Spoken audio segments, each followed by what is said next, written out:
Good morning and welcome to the PrimeCap Daily. It is Thursday the 28th of February and my name is Jamie Leszczynski. I've not posted for a wee while, largely because we've been focusing on beefing up our social media activity. And we've started putting out a wee snippet, secrets from the dealing room if you will, on Tuesdays for those of you who want to know how to get the most out of your foreign currency broker.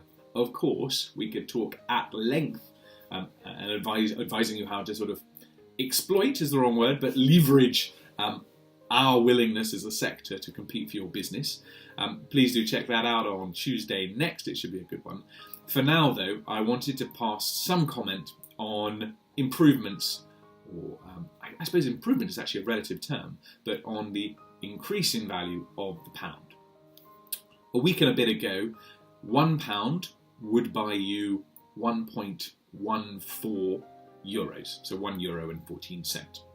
As of this morning, and it's a touchdown on where it was yesterday, but as of this morning, £1 will buy you 1.1664 euros, so €1.16, and it would buy you $1.3281.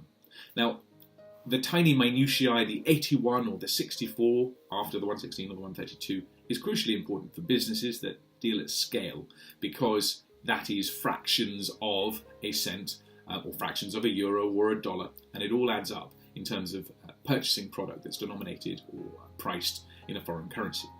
Sterling has not been at these sorts of levels since about April of last year. Now, the reason we're passing comment on this is because I wanted to bring to your attention what businesses in particular can do to remove their exposure to the risk of the pound dropping back down to its 1.14, 1.12 level. As of today, your £1 buys you €1.16. 10 minutes from now may buy you only €1.10. If I were to say to you that there is a very simple way of ensuring that 10 minutes from now, even if everybody else's rate dropped to 1.10, yours could remain at 1.16, would you be interested in that? My hope is that I would be met with a deafening sound of people saying, yes, I would be interested in that. Businesses in the United Kingdom, if they're buying in from overseas, buying in product or paying for services denominated in foreign currency, should be looking at consistency. They should be looking at ways of ensuring that the rate of exchange they use to calculate their sterling price, the sterling cost of their service or the sterling cost of their product, should be looking to ensure that that needn't change. It's about protecting your margin. Now, firms like PrimeCap cannot offer you the ability to access the current rate of exchange indefinitely. But what we can do is we can fix a rate of exchange for you for anywhere up to 2 years. Essentially meaning that the sort of improvement we're seeing at the moment, movements up to the 1.16, movements up to the 1.17, can be locked in for a relatively substantial amount of time. A quick example. One of my clients is a joinery business.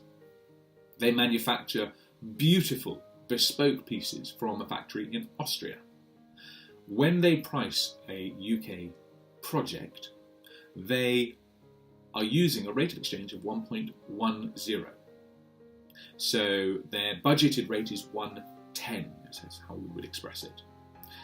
The fact that the rate of exchange at present is at 1.16 means that they're actually able to spend fewer pounds than they thought to produce precisely the same pieces from their Austrian factory.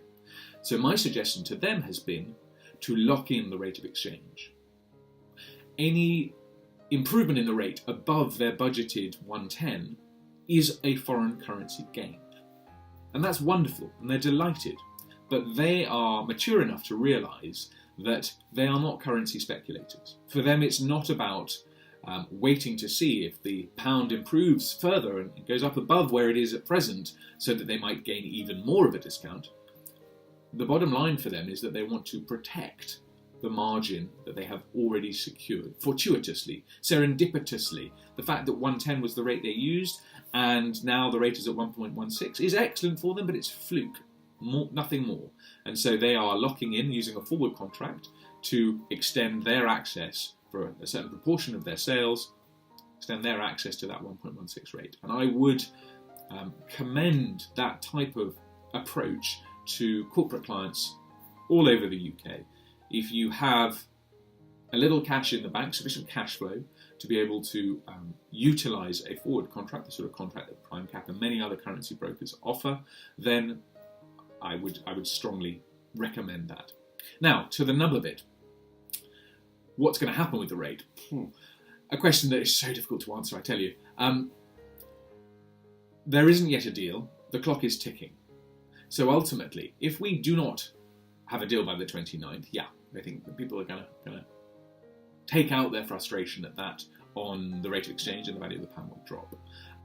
Risks and uncertainty for business will still continue right up until we have an understanding of how we are to exit the European Union, and indeed right up until we are to have an understanding of how we are subsequently going to trade with the EU as well. So this idea that businesses are worried and uncertain, and then that will somehow be solved if we arrive at a deal before the 29th of March, I think is naive. If the rate of exchange as it is today brings a smile to your face, use it. Don't hold out for something better that essentially doesn't exist. If you'd like a more detailed discussion, a subjective discussion about your requirements as a business, how to arrive at a budgeted rate, what you should use maybe when you're calculating where to price your product in sterling and how to protect yourself from rate movements, please do feel free to post us a comment, but also give us a call on 0203 417 5781. And, well, next Tuesday we'll be coming to you with a new tip from the dealing room. Thank you for your kind attention.